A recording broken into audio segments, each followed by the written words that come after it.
네, 이번 순서는 정치 사회적인 이슈를 분석해보는 뉴스앤 이슈입니다.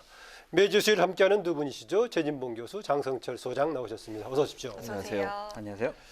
네, 오늘 대정부 질문 경제 분야였는데요. 그동안 이전에 있었던 이틀 동안 내내 분야하고 상관없이 추미애 장관 관련 있었는데 오늘은 대신 그 추 장관 아들 의혹 문제는 인사청문회로 옮겨갔고요. 이제 경제 분야였었는데 통신비 2만 원 지원 문제가 역시 또 거론이 됐습니다. 어떻게 보셨습니까? 통신비 2만 원 문제는 사실 좀 논란이 있죠. 야당뿐만 아니라 여당 내에서도 좀 반대 의견도 있고 김경수 지사도 지금 반대 의견을 좀 냈고 이래서 논란이 좀 있을 것 같고 아마도 제가 볼 때는 대정부 질문 끝나고 나서 추경이 심사를 하고 있잖아요. 거기서 어느 정도는 조절이 가능하지 않을까 하는 생각도 조심스럽게 해봅니다. 지난번도 그렇게 진단하셨어요? 예, 맞습니다. 그래서 지금 현재 야당이 주장하고 있는 것처럼 그 독감 접종 문제, 이제 아마 약을 확보하는 문제 모든 국민한테 다 할 수 있는 상황은 지금은 아닌 것 같고요. 한 1,000명분 정도 더 확보가 될 수 있는 정도인 것으로 알려지고 있어서 그 부분은 어느 정도 조율이 가능하지 않을까 하는 생각이 들고요. 예. 그래서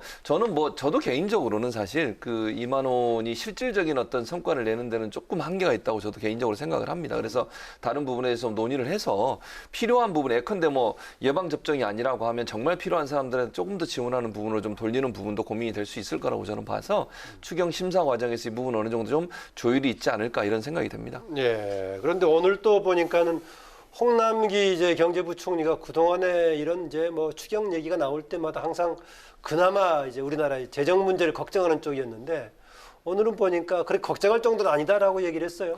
근데 기획재정부 장관이 저렇게 말이 달라지면은 안 된다고 생각을 합니다. 거듭 말씀드리지만 우리나라 재정 건전성 아주 안 좋습니다. 중앙정부, 지방정부 부채 850조 이것만 가지고는 대략 한 45% 정도 내외이기 때문에 그래도 장 소장 얘기보다는 경제부총리 말이 더 설득력 있지 않겠어요? 그렇게 생각하시는 분이 많겠지만 저분이 얘기 안 하시는 거를 저는 계속 얘기를 하는 거예요. 군인 공무원 연금 충당 부채 1,000조가 있습니다. 그리고 공공기관 부채 650조가 있어요. 이거는 얘기 안 하시잖아요. 이것도 결국에는 정부가 갚아야 될 돈이거든요. 이런 거 얘기 안 하시면서 우리나라 재정 건전성 괜찮다라고 얘기하시는 것은 뭔가를 감추려는 것이 아니냐라는 그런 생각이 듭니다. 통신비 문제도 마찬가지예요. 전 국민에게 다 주면 다 좋죠. 왜 2만 원만 줍니까? 4만 원 주면 되지 않습니까? 근데 제한된 그런 재원을 좀 더 효율적으로 좀 더 어려운 분들에게 더 투입하면 좋지 않을까 그런 생각이 듭니다. 하나만 더 말씀드릴게요. 근로자 고용 안정 지원금 이번에 1조 투입하기로 했거든요. 통신비 9천억이잖아요. 그거 안 주고 이분들에게 좀 더 집중적으로 지원을 하면 한계 상황에 몰린 기업들 고용 유지 더 할 수가 있어요. 이런 부분에 좀 효율적으로 투입을 했으면 더 좋지 않았을까라는 생각도 듭니다. 근데 늘 이제 장 소장이 그 얘기, 1,000조 얘기를 계속 하잖아요. 그래서 좀 말씀을 제가 드려야 될 것 같은데 공공기관 부채나 공무원 연금 관련해서는 지금 GDP 대비해서 국가 채무 비율은 이제 세계적으로 OECD 국가들 비교를 하잖아요. 다른 국가도 이 부분은 포함을 시키지 않습니다. 기본적으로. 예를 들면 다른 나라도 공무원 연금이나 군인 연금이 없는 게 아니에요. 거기도 다 공무원 연금이 있고 군인 연금이 있는데 차이가 있을 수는 있겠죠. 우리하고 거기하고. 그러나 그 내용 이외의 GDP 대비해서 국가 채무 비율을 보면 우리는 43.9%고 현재까지. 그래서 좀 걱정이 되니까 표준도 설정하니 많이 얘기가 나오는 거 아니겠어요? 그렇죠. 그러니까 이제 국가 채무에 대해서는 최대한 줄이려고 노력해야 되겠죠. 저는 그 부분은 동의합니다. 다만 우리가 다른 나라에 비해서 엄청나게 국가 채무가 나쁘다.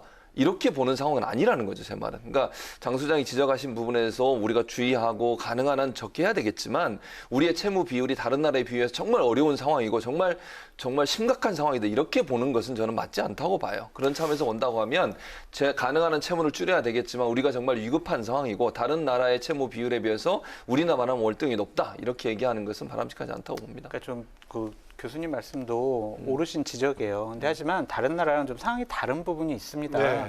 우리나라처럼 공무원들에게 50%의 정부 지원금을 주면서 그거에 몇 배나 되는 돈을 연금으로 지급하는 나라는 없습니다. 그리고 OECD 국가 중에 저렇게 공공기관 있는 나라 그렇게 거의 없어요. 공공기관을 정부가 다 예산을 뒷받침하는 나라도 없습니다. 그렇기 때문에 저는 계속해서 제가 국회에 있을 때 이 부분을 다뤄봐서 계속 말씀드리는 예. 거예요. 너무 안타까워요. 뭐 나중에 다른 기회 때 좀 추가 논의하기라고요. 오늘은 이 정도만 이 주제는요. 예. 네, 또 부동산 문제를 놓고도 충돌을 했죠. 야당이 부동산 대책 이후에도 집값 하락이 나타나지 않고 또 전셋값 급등 조짐과 관련해 송곳 질문을 했는데 김현미 장관이 집값이 하향 안정화되고 있다고 방어막을 쳤죠. 이런 상반된 인식은 어떻게 풀어나가면 좋을까요? 통계를 자기네들이 원하는 것만 취사 선택을 해서 그래요. 김현미 교통부 장관은요. 국토감정원에 있는 통계만 써요. 거기에서는요. 대략 0.01% 상승했다라고 통계를 냈어요. 그러니까 8.4 대책 이후에. 근데 민간 기업들, 그러니까 KB국민은행이라든지 부동산 114 이런 곳에서는요. 대략 0.35%가 증가했다라고 통계를 냈습니다. 그러니까 이게 정부에 있는 통계랑 민간 통계가 다른 이유가 뭐냐면요. 표본수하고 산정 방법이 달라요. 그러니까 국토감정원 여기에 표본수가요. 대략 9,400개예요. 근데 민간에서 하는 KB에서 하는 곳의 표본수가요. 34,000개입니다. 이 표본수 차이도 있고요. 국토감정원에서는요. 되게 많이 가격이 갑자기 높아진 부분은 다 빼버려요. 빼버리고 그냥 평균값을 산정을 하는 거고요. 민간에서는요. 다 급등한 지역, 중간 지역, 하위 지역 이런 것들을 다 통계를 따로 내요. 그렇기 때문에 이렇게 좀 착시 현상이 나타나는데 기본적으로 김현미 장관이 사용하는 통계가 국민이 좀 인식하는 것과는 좀 괴리가 있다라고 말씀드립니다. 지금 정기국회 대정부 질문 기간이어서 그런지 지금 오늘 장 소장이 국무위원 두 사람을 향해 상당히 비판적인 지적을 잘해줬습니다. 그럼 야당 입장에서 한번 얘기하신 것 같은데 그럼 제가 또 이제 어쨌든 여당 입장에서 답변을 해보도록 국무위원처럼 답변하시면 아닙니다. 아직은 국무위원이 아니어서 어쨌든 근데 이제 말씀하신 것처럼 외부 기관에서 조사한 내용하고 국토감정원에서 조사한 내용이 차이가 있어요. 민간하고 뭐 두 개 다를 저는 봐야 된다고 봅니다. 기본적으로 왜냐하면 이제 국토감정원은 어쨌든 공식적으로 나온 어떤 자료들을 지표로 해가지고 조사를 할 수밖에 없는 상황 아니겠습니까? 비공식적으로 자료는 사용할 수 없는데 민간 기관에 사용하는 자료들은 아무래도 이제 개인이 입력한 자료도 있을 것이고요. 또 약간의 팔고 사고 하는 과정에 있어서 어떠한 오차가 생길 가능성도 있는 부분도 있을 겁니다. 물론 제가 뭐 민간에서 하는 게 모두 다 잘못된다고 이렇게 얘기하고 싶은 생각은 없고요. 그래서 결국은 이게 정확도 면에 있어서 국토감정원은 가능한 한 정식적으로 등록된 금액 예컨대 또는 정식적으로 거래가 일어난 부분들을 중심으로 조사를 할 수밖에 없는 것이고 그다음에 KB나 이런 이제 일반 민간 같은 경우에는 다양한 정보를 유출하긴 하지만 그 정보가 정확하게 정확도가 높다라고 100% 보장할 수 있는 상황은 아니기 때문에 저는 차이가 날 수밖에 없다고 봅니다. 그러면 정책의 주로 근거는 어떤 자료를 주로 써야 할 걸로 보십니까? 기본적으로 저는 국토감정원의 기본 자료를 써야 되고요. 다만 그럼에도 불구하고 민간 차원에서 하는 부분도 함께 검토할 필요가 있다는 생각이 들어요. 그래서 두 가지가 병행해서 이루어져야 되는 부분이 있기 때문에 물론 장 소장이 얘기했던 것처럼 만약에 김현미 국토부 장관이 국토감정원의 자료만 가지고 얘기해서 그렇게 판단을 했다고 하면 민간에서 나온 자료도 일정 부분 저는 참고할 필요가 있다는 생각이 들거든요. 왜냐하면 좀 더 민감하게 다양한 형태의 자료들을 거기서 함께 보충해서 자료가 나왔기 때문에 그 부분을 두 개를 함께 좀 봐야 된다는 생각이 들고요. 예. 또 이제 그 710 그러니까 이제 7월 11일 날 대책이 나오고 지금 시간이 지나긴 했지만 그럼에도 불구하고 한 6개월, 4개월, 6개월 정도는 지나봐야 전체로 부동산 시장에 영향을 미칠 수 있는 시간이 필요하기 때문에 조금 더 지켜보는 것도 필요하지 않겠나는 생각이 듭니다. 질의응답 과정 답변 자료로 데이터만 쓴다면은 뭐 전략적 발언이라고 볼 수 있겠지만 정책의 근거로서 무엇을 쓰느냐는 굉장히 중요한 부분 아니겠습니까? 김현미 근데 장관의 얘기는요. 현실성이 없어요. 이미 상당히 많이 폭등했잖아요. 국토감정원의 자료에 의하면요. 강남 집값 2배, 3배 오르는 지역이 없습니다. 근데 실질적으로 다 2배, 3배 올랐잖아요. 10억 하던 게 20억 하고 20억 하던 게 30억 하고 이렇게 현실적으로 그렇게 가격이 올랐는데 기본적으로 우리 문재인 정권 들어서서 대략 11%의 집값이 올랐어요 라고 해가지고 저번 국회에서 많은 비판을 받지 않았습니까? 우리가 집값을 잘 잡고 있어, 집값이 안정화되고 있어 라는 것을 항변하기 위해서 보고 싶은 통계만 갖다 쓰는 것은 장관이 할 일이 아니다라고 말씀드립니다. 아마도 이제 11% 얘기는 전국을 다 해서 했을 가능성이 있어요. 예를 들면 지금 장 소장이 지적했듯이 강남 지역, 그건 다른 지역이죠. 서울 수도권 훨씬 많이 올랐죠. 지방은요, 떨어진 데도 있습니다. 미분양대도 많고. 그러니까 전국적으로 만약에 평균을 내면 그 정도 될 거라고 보여지고 지금 이제 말씀하신 것처럼 문재인 정부 들어서 전체를 보는 게 아니고 710 대책 이후의 변화를 우리가 추이를 봐야 되는 상황이기 때문에 그거는 조금 더 시간이 있어 봐야 된다고 생각을 합니다. 네, 오늘 경제 분야 가는 두 패널의 얘기는 대정부질의 축소판 같은 느낌이 좀 들었습니다. 오늘 다음 질문 최근에 이제 이번 대정부질 첫날에 정치 또 그다음에 외교 안보 뭐 통일 분야 다 상관없이 지금 이제 추미애 장관 관련 대정부 질문 집중됐었는데요. 마침 그 무렵에 여당에서는 별 문제가 없는데 야당의 정치적인 공세창을 이루어진 거다라고 정리하는 가운데 이루어졌는데요. 네. 대정부질을 거치면서 문제가 잘 여당의 입장으로 정리가 됐다고 보십니까? 남아있다고 보십니까? 뭐 지금 상황에서 완전히 정리됐다고 보기는 아직은 좀 어려운 것 같습니다. 저 개인적으로 그렇게 생각을 하고요. 어쨌든 왜냐하면 의혹이 완전히 사라지지 않고 거기에 대해서 국방부가 답변하는 내용도 약간 좀 오락가락하는 모습을 보여줘서 물론 이제 그 처음보다는 많이 어느 정도 양쪽 의견이 다 나오는 것 같아요. 예컨대 처음 문제가 발생했으면 의혹이 나오다 보니까 전체적으로 문제가 있는 것처럼 보여졌지만 그 외에 다른 의견도 나오고 있어서 어느 정도 조정 과정을 거치고 완전히 있지만 해소된 건 아니지만 조금 해소되는 뭐 그렇게 쪽이었다. 보여요. 예컨대 예를 들면 뭐 전화로 휴가를 연장하는 문제라든지 이런 부분도 그 오늘 인사청문회에서 그런 얘기가 나왔습니다만 실제적으로 2017년부터 2020년까지 한 3천여 건 정도의 전화로 휴가가 연장된 사례가 있었거든요. 국방부에서. 그런 사례가 있었던 문제라든지 그러니까 결국 처음에 전화로 어떻게 휴가를 연장하느냐 문제가 있었냐 이렇게 지적을 했지만 실제 국방부에서 그런 사례가 2017년부터 2020년까지 3천여 건 정도 사례가 나왔고 네. 또 카투사에 근무하는 병사의 어떤 증언도 A라는 병사와 B라는 병사가 다르게 지금 나오고 있거든요. 가능하다, 또 불가능하다 이렇게 얘기를 하고 있어서 이 부분은 이제 조사가 필요한 부분이라는 생각이 듭니다. 네. 또 검찰이 압수수색을 해서 어쨌든 그 서버에 녹취가 있는 것처럼 지금 보도가 나오고 있습니다. 그건 확인이 안 되고 있지만 그것도 저는 분석해서 명명백백하게 밝혀야 된다고 생각합니다. 그래서 제가 아직은 말끔하게 해석 안 됐다고 말씀을 드리는 것이고요. 그러나 어쨌든 이제 의혹만 듣다가 해명의 부분이 함께 들어오면서 국민들이 어떤 판단할 수 있는 근거가 여러 가지로 나오고 있다는 점에서는 어느 정도 해결되고 있는 부분이다. 그러나 아직까지는 완전히 해소된 건 아니다 이렇게 보여집니다. 남아있지만은 그동안의 대정부 질의 과정 등을 거치면서 조금씩은 해소되는 그림이었다라고 얘기하시네요. 전혀 해소되고 있지 않다고 생각을 합니다. 오히려 더 의혹이 증폭되고 네. 추미애 장관의 거짓말 논란이 더욱더 확산되고 있는 것이 아니냐라는 생각이 듭니다. 또한 부적절한 해명도 한 단계 더 높아졌다라고 보여져요. 기본적으로 아들 휴가 문제와 관련해서 관여도 하지 않았고 문의도 하지 않았고 청탁도 하지 않았다고 했어요. 산무였나요? 네. 관여했다라는 정황 증거가 상당히 많이 나와 있지 않습니까? 그리고 부적절한 해명이 어떤 거냐면요. 민원실에 휴가 연장 전화했습니까? 그랬더니 나는 안 했어요. 근데 남편이 했는지 안 했는지 내가 남편한테 물어볼 형편이 안 됩니다. 이게 말입니까? 뭡니까? 그리고 보좌관이 민원 전화했는지 좀 물어보셨어요. 그랬더니 아니 확인하고 싶지가 않아요. 이게 무슨 말입니까? 뭔가 감추고 싶어 하는 그런 거 아닙니까? 그리고 추미애 장관도 문제지만 국방부 장관, 지금 현재 국방부 장관도 문제고 인사청문회 지금 임기 거의 끝나가는 지금 정경두 장관 얘기입니까? 네, 그분도 문제고 지금 후보자도 문제라고 생각이 들어요. 이 부분은요, 자칫 잘못하면 추미애 장관과 추미애 장관 아들을 보호하기 위해서 군의 규정, 기강 이런 것들을 문란시키는 그러한 행위가 될 수 있다. 예를 들면요, 교수님께서 얘기하셨죠. 17년부터 전화로 휴가를 연장하는 사람이 3,000명 된다. 그거는요, 있어요. 부득이한 경우. 예를 들면, 저 지금 가야 되는데요. 태풍 때문에 지금 여기 앞이에요. 저 그래서 좀 늦게 들어갈게요. 라든지, 저 아파가지고 병원에 입원했습니다. 병원 진단서 뛰어가겠습니다. 이래가지고 연장이 된 거예요. 추미애 장관 아들처럼 병적 증명서, 우리 병원에 진단서도 없고요. 군의관 소견서도 없고 이렇게 연장된 사례가 없어요. 국민의힘에 있는 국방위 보좌진들이 그 국방부에다가 자료 요구를 했더니 없다는 거예요. 그런데 지금 이런 걸 가지고 의혹이 점차 해소되고 있다고 말씀하신 거는 조금 좀 아무래도 최 교수님 얘기를 좀 더 드려야 할 것 같습니다. 1차적으로 확인된 건 아무것도 없어요. 지금 장 수장이 얘기했던 여러 가지 의혹들이 있지만 거기에 대해서 검찰이 수사를 해서 그러면 직접적으로 추미애 장관이 전화를 했거나 문의를 했거나 아니면 압력을 가했다는 증거 없습니다. 아직. 수사 중이죠. 그러니까 제 말은 그런 의혹이 사실이라면 추미애 장관이 책임을 져야 한다고 저는 생각을 해요. 장 수장 말처럼. 그런데 아직까지 아무것도 확인된 게 없는데 의혹만 가지고서 문제가 있다라고 단정적으로 얘기하는 건 저는 아니라고 보고요. 진단서 문제도 물론 지금 이제 국방부에 없는 게 문제예요. 행정적 처리가 문제가 있다라고 정경두 국방장관도 인정을 했어요.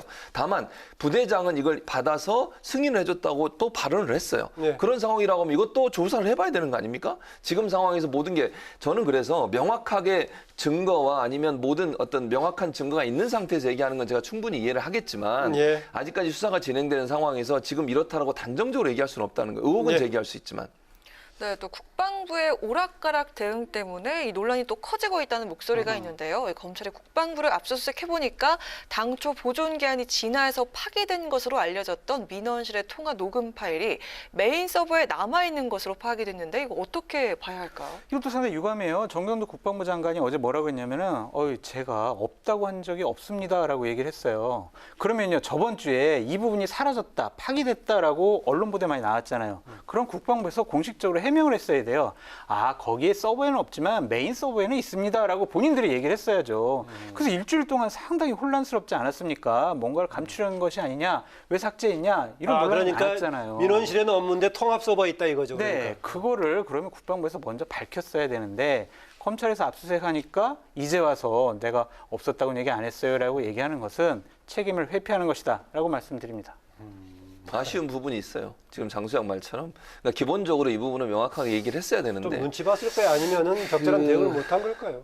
눈치를 봤을까요? 뭐 저는 그렇다고 보지는 않습니다. 뭐 국방부가 법무부의 눈치를 볼 이유는 없다고 보는데 적절하게 대응하지 못한 부분은 좀 문제가 있다고 봐요, 저도. 그러니까 이 부분은 국방부가 만약 이런 논란이 있었으면 다 조사를 해보고 정말 있으면 있다고 얘기하고 그걸 밝혔어야죠. 근데 어쨌든 몰랐다고 하니까 정경도 국방장은 이걸 몰랐다고 하면 그 자체로는 뭐 어쨌든 해명 자체는 좀 논란이 될 수밖에 없어요. 그러니까 처음부터 메인 서버에 있었는데 여기는 없었다고 얘기했다면 문제가 없을 거 아니에요. 그런데 그런 부분을 얘기 안 하고 전혀 없는 것처럼 얘기했다 이렇게 나오니까 입장을 바꾸는 듯한 태도를 보이는 것은 그거는 신뢰를 무너뜨리는 하나의 요소가 될 수 있다. 그런 점들은 차후에는 어떤 조사라든 명명백백하게 사실대로 얘기해야 된다. 저는 그렇게 생각합니다. 네. 어쨌든 그런 문제가 되니까 정치권에서 얘기를 꺼낼 수밖에 없지만은 정치권 내부에 이렇게 문제가 큰 쟁점이 돼가지고 다른 사안들을 좀 다루지 못하게 되는 상황은 어느 쪽 책임을 떠나서 정치권 전반의 문제 아니겠습니까? 그렇습니다. 좀 안타까운 부분이 있어요. 이 문제 때문에 다른 어떻게 그럼 조금 이 문제를 조금 해소하고 해결해야겠습니까? 저는 이렇게 생각합니다. 물론 야당 입장에서 이런 부분을 쟁점화해서 어떤 여론을 야당이 유리한 쪽으로 또는 추미애 장관에게 좀 압박하는 수단을 활용하려고 하는 시도는 알겠습니다. 그러나 지금 말씀하신 것처럼 이게 블랙홀이 돼가지고 다른 모든 일에 대정부 질문도 그렇습니다. 어제 현안 질문은 거의 못하고 이 문제 가지고 전부 다 그냥 얘기가 되고 인사청문회 지금 새로운 국방장관 인사청문회도 그렇게 되다 보니 너무 안타까워요. 그래서 저는 검찰이 수사를 하고 있잖아요. 어제 압수수색해가지고 그것도 찾아냈잖아요.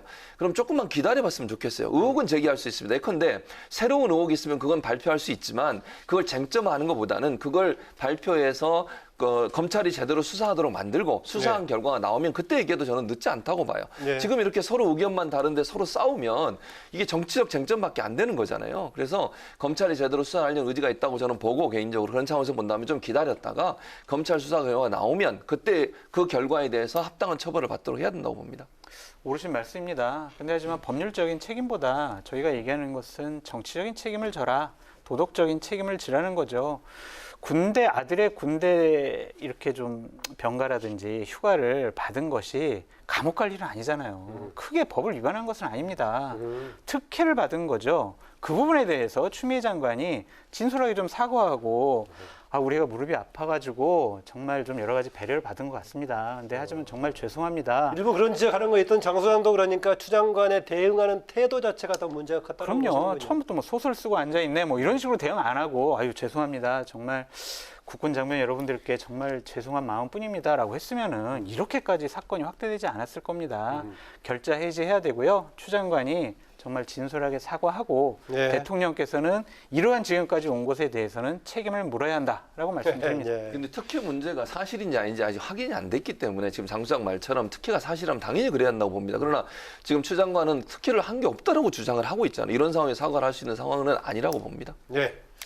네, 이제 막 닻을 올린 이낙연 후 바람잘 날이 없다 이런 표현을 써도 될 정도로 여당 의원발 악재가 계속되고 있는데요. 뭐 윤미향 의원도 그렇고요, 이상직 의원, 김홍걸 의원 이렇게 악재가 속출하고 있는 이유 뭐라고 보십니까?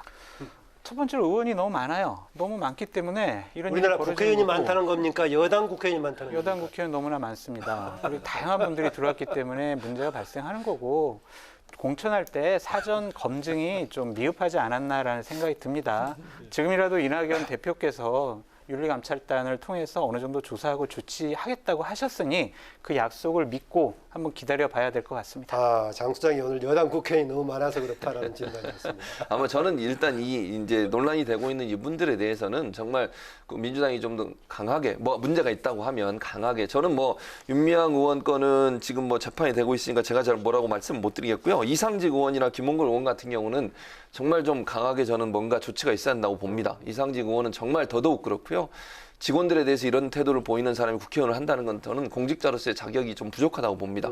김홍걸 의원 건도 너무 해명이 혹시 뭐 당 윤리 심판 역할 하신다면은 뭐 최고의 결정하실 수 있다고 보십니까? 뭐 저는 그렇게 봐요. 제가 만약에 그런 글쎄, 심판에 예. 뭐 심판을 할 수 있는 자리에 있다고 하면 저는 그렇게 해야 한다고 봅니다. 기본적으로 국민들이 볼 때 얼마나 이게 좀 나쁘끄러운 얘기입니까? 그 여당 국회의원 또 분이 되신 분이 어쨌든 본인이 설립한 회사가 이렇게 어려움에 처해 있는데 본인만 살겠다고 그런 태도를 보이시는 것은 저는 절대로 바람직하지 않다고 봅니다. 김홍걸 의원의 해명도 좀 일반 상식적으로 봤을 때는 좀 받아들이기 어려운 부분이 좀 있어요. 그래서 해명이 그렇게 되는 것은 제가 볼 때 국민적 공감을 얻기 어렵다는 부분이 말씀을 드리고 윤미향 의원 거는 저는 아직까지 잘 모르겠습니다. 어쨌든 모르겠다. 본인이 그렇게 주장을 하시니까 제가 여기서 뭐 이렇다 저렇다 얘기할 수 있는 상황은 아닌 것 같고요. 어쨌든 결과가 어떻게 나오든 거기에 대해서 본인도 책임져야 된다. 그렇게 생각을 합니다. 네, 윤미향 의원 관련 얘기가 나왔는데 지금 당연히 윤미향 의원 쪽이라든가 정 의원 쪽에서는 이제 무리한 기소라고 주장하고 있습니다. 반면에 또 무혐의 처리된 것들까지도 사실은 기소 대상인데 하지 않았다라고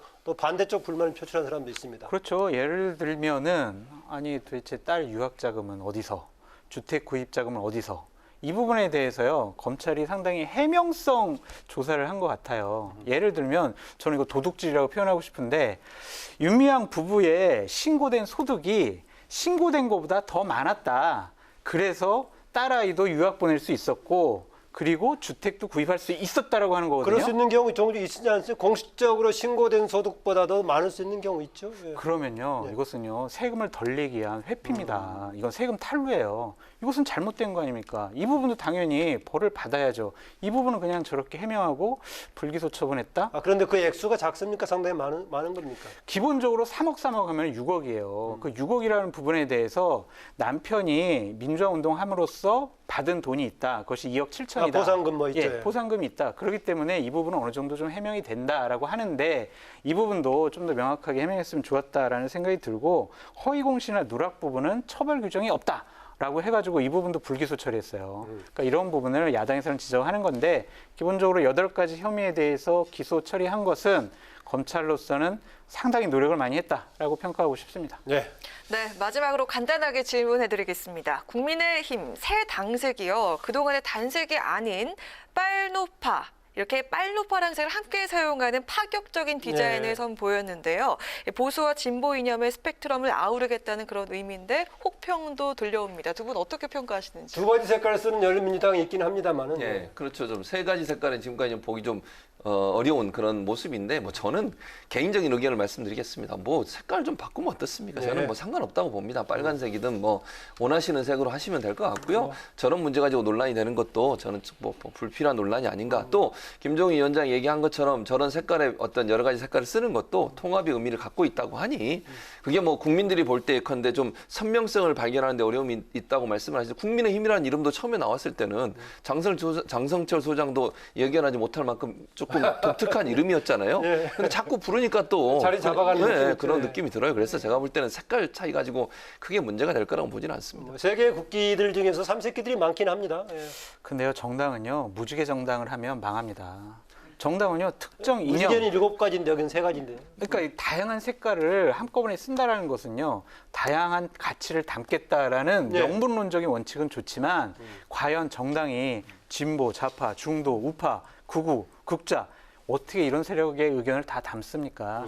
선명성 있는 색깔을 하는 것이 좋긴 좋은데 교수님 말씀하셨던 것처럼 별로 중요한 문제는 아니다. 예. 이렇게 말씀드립니다. 나중에 뭐 정당의 스펙트럼 관련 얘기는 두 분 얘기를 한번 더 들어보기로 하고요. 오늘은 여기서 마무리하겠습니다. 두 분 수고하셨습니다. 고맙습니다. 네, 지금까지 최진봉 성공회대 교수, 장성철 공감과 논쟁 정책센터 소장과 함께했습니다.